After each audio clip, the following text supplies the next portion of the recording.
বা বিদ্যালয়ের সঙ্গে যুক্ত যারা ছাত্রছাত্রীরা, তারা একদম প্রথমেই যাকে অন্তর থেকে শ্রদ্ধা জানিয়ে তাদের কাজে ব্রতী হবে তিনি বিদ্যাসাগর মহাশয়।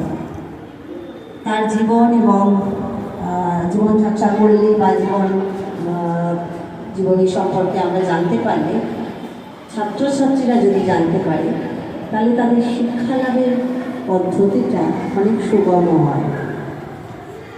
শিক্ষা মানে শুধুমাত্র ওই বইয়ের কালো কালো অক্ষরগুলো নয়, কিন্তু শিক্ষা মানে একটা